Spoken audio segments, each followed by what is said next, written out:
I I'll be I'll totally admit this fast start, them being 6-1 has totally kind of caught me off guard. So, what is the feel of this team? Because I'm excited, but I don't want to get my hopes too up in terms of the expectations of where this team's going to go when we're near the All Star break. So, what are your thoughts so far in terms of are you overly excited or are you kind of tempering expectations so far?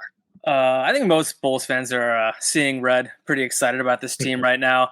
I came into the year, I'd say, relatively optimistic. Like, I was definitely hammering that over. I think their over under was around like 42, 43 wins, something like that. Hammering that over on that. I certainly did not expect them to be 6-1 out of the gate. Like, after they lost Patrick Williams last weekend against the Knicks, I did not think they'd beat the Jazz. I was not feeling that great about the Celtics game on Monday night, last night, and obviously they were down by 19 at one point, and I thought they were dead in the water, and then they get this huge comeback. So obviously that was just the vibes great after that game.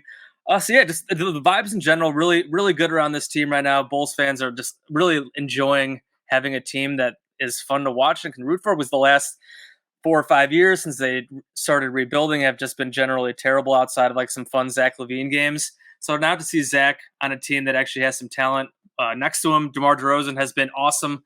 I know a lot of people panned the move when it happened with what they gave up with the contract they gave him.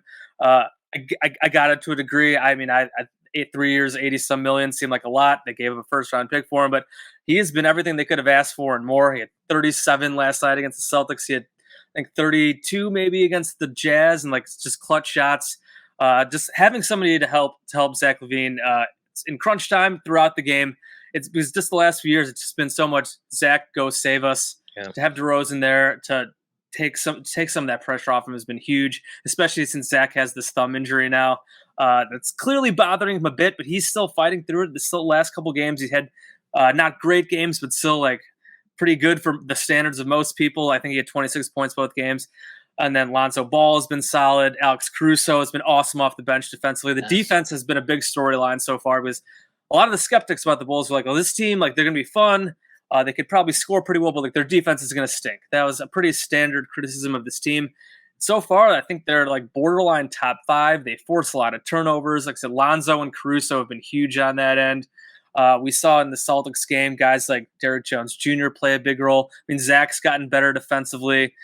Tony Bradley off the bench playing huge minutes. I mean, even guys like that have like bad reps, like Vucevic, Zach. I mentioned DeRozan doesn't have a good rep as a defender. Like they're trying at least. They're playing pretty hard. They're quick hands, forcing turnovers. So that's definitely played a huge part. So like they're 6-1 right now, best record in the league. Like I don't think they're going to end the season as like with the best record in the NBA, but like great, as good a start as you could hope for. They're one loss. They lost by 1 point. They had a chance of winning at the end with a crazy comeback. So it's definitely a good start, good vibes. And I think the expectations now is this should be a playoff team and ideally, hopefully above the play-in. So a top 6 team, maybe even better than that, the way they've started. So, what do you make of their comebacks? Because I think, correct me if I'm wrong, normally you mentioned their game against the Knicks, even, their game against the Boston Celtics. Normally they would have given up. It would have been like a blowout. But I sense that this team doesn't panic, just paying attention to both those games. Oops, sorry about that. It seems to me that this team is very resilient, that they don't let big leads just ruin the momentum. And they always have a belief that they're going to, come back and win. So how has that change manifested itself this year? Because I just believe in recent years, they just would have just kind of thrown in the towel. But this year, they have really a fighting spirit that I think is going to carry them well, even towards the playoffs. Yeah, for sure. DeMar DeRozan said that after the game against the Celtics. It just helps having better players, I think, when you got better guys that can kind of shift into another gear, start making baskets, start getting stops. And I mean, a lot of it is defense. You start getting stops. We just saw it yesterday with their bench defense was huge. Just getting stops, disruptive. Alex Caruso forcing turnovers. I had Sumo off the bench. I mentioned Tony Bradley, Derrick Jones Jr., and even Zach getting stops and turning that quickly into points on the other end, their transition stuff. And then again, just having guys who can turn it on, like Zach, like DeRozan, just having more guys who can do that. Because yeah, in the past, the Bulls just not that talented of a team.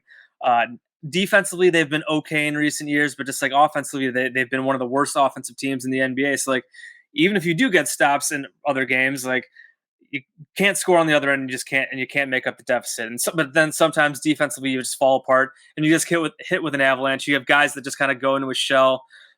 Maybe a guy like Zach starts just chucking, starts getting frustrated, and we still kind of see that occasionally. We saw it a few times in a couple of recent games where he gets frustrated if he's like not getting a foul call or if they're struggling. Sometimes he forces it, but I think he's gotten a little better at that.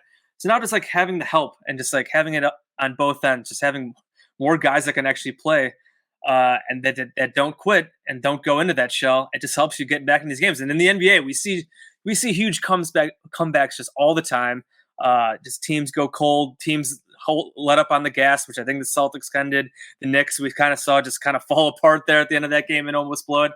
Games can just turn just so quickly, and once you get the momentum, like I said, they can start shifting the other way. And the Bulls have just done a good job, like I said, not giving up and turning that into huge comebacks.